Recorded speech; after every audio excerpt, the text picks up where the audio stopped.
السلام علیکم. میں ہوں انسپائرنگ سید مسرور. ایک بک ابھی ختم کی ہے جس کا ٹائٹل ہے دی آؤٹ سائڈرس. اس کا جو رائٹر ہے وہ ہے ولیم تھارنڈائک. یہ 8 CEOs کی سٹوریز پہ مشتمل بک ہے.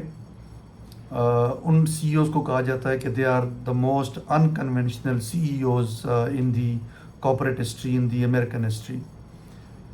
ان کا جو سٹائل تھا وہ بالکل ڈفرینٹ تھا. وہ سارے most of them they were engineers, technical background تھا. پھر وہ بزنس کی دنیا میں آئے اور انہوں نے وہاں پہ آ کے بہت ہی ڈفرینٹ طریقے سے کام کیا.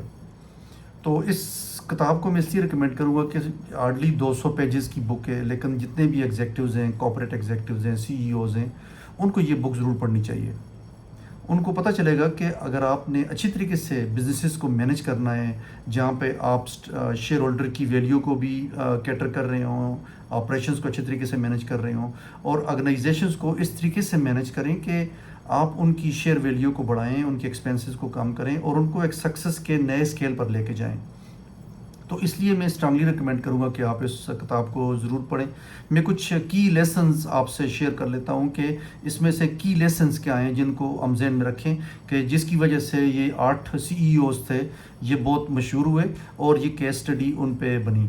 پہلا سبق یہ ہے کہ آلویز ڈو دا میتھمیٹکس. یہ کہتے تھے کہ میتھمیٹکس، سمپل میتھمیٹکس پہ جاتے تھے. کوئی ان کو اسپریڈ شیٹس نہیں چاہیے، وہ مینول میتھمیٹکس کرتے تھے. چاہے انہوں نے کوئی ایکوزیشن کرنی ہے، انہوں نے شیئر یا اسٹاک ری پرچیزنگ کرنی ہے، انہوں نے اوپیکس میں جانا ہے، کیپٹل ایکسپینڈیچر کرنے ہیں، تو وہ میتھمیٹکس پہ بلیو کرتے تھے. اس پہ بہت زیادہ ان کا فوکس ہوتا تھا. تو یہ نمبر 1 لیسن ہے. نمبر 2 جو ان کی اپروچ تھی یا لیسن یہ ہے کہ they were using denominator through careful financing of the projects, stock repurchases, operational expenses. تو وہ ڈینامینیٹر کا استعمال بہت زیادہ کرتے تھے. تیسرا لیسن ہے ڈیلیگیشن اینڈ انڈیپینڈنٹ تھنکنگ. وہ آپریشنز میں نہیں جاتے تھے. آپریشنز وہ ڈیلیگیٹ کرتے تھے اپنے کوز کو یا جو ان کی آپریشنل مینیجرز تھے ان کو، اور they used to be focusing only on the strategic side of the business.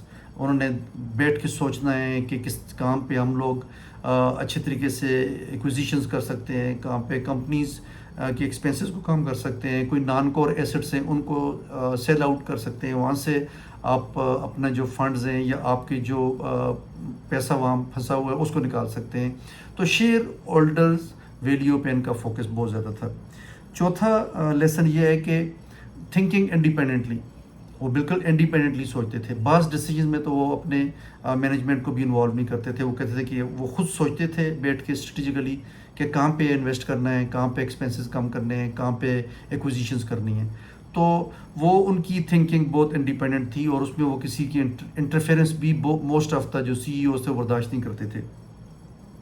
اچھا، زیادہ کرزمیٹک نہیں تھے، ایکسٹروورٹ نہیں تھے کہ جی کانفرنسز میں جانا ہے یا جا کے NRS کے ساتھ بیٹھنا ہے، وال اسٹریٹ میں جا کے بات چیت کرنی ہے، اسٹاک مارکیٹس کے جو لوگ ہیں ان کے ساتھ بیٹھ کے بات چیت کرنی ہے.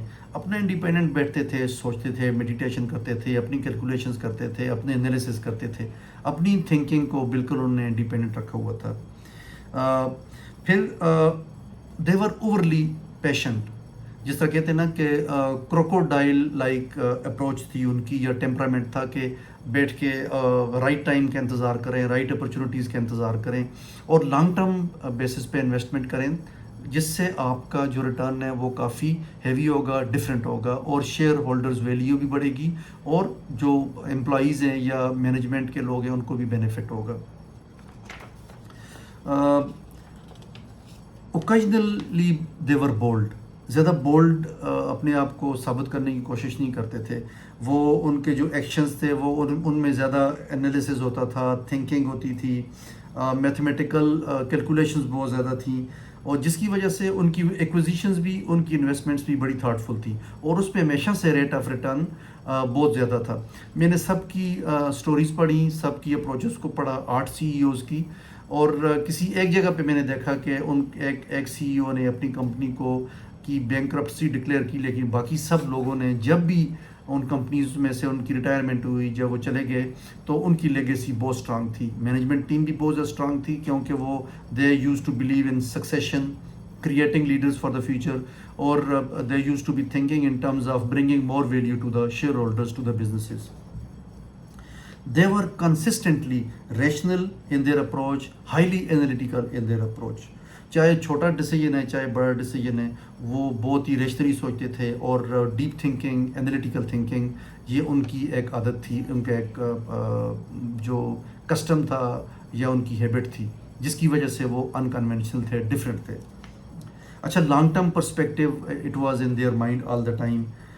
دے were frugal by nature and they were thinking about long term value, کہ انویسٹمنٹ کر رہے ہیں، ایکوزیشن کر رہے ہیں، کیپٹل ایکسپینڈیچر کر رہے ہیں، لانگ ٹرم ویلیو کیا ہے، کیا ریٹرن آنا ہے.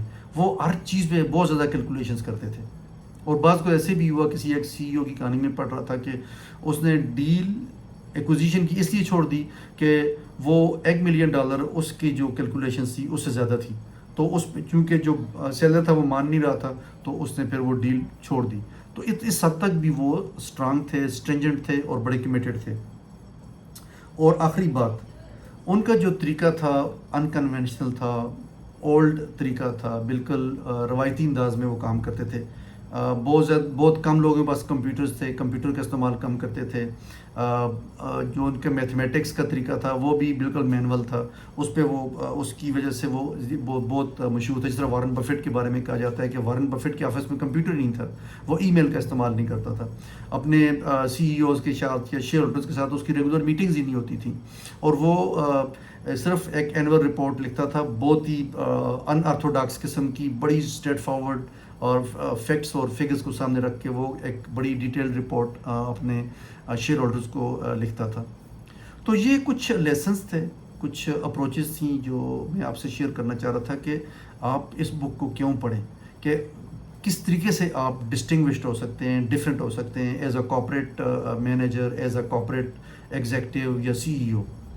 تو مجھے امید ہے آپ کو اس سے کچھ بینیفٹ ہوگا، اور اس کتاب کو آپ ضرور پڑھیے گا، The Outsiders by William Thorndike. I hope you will like this video.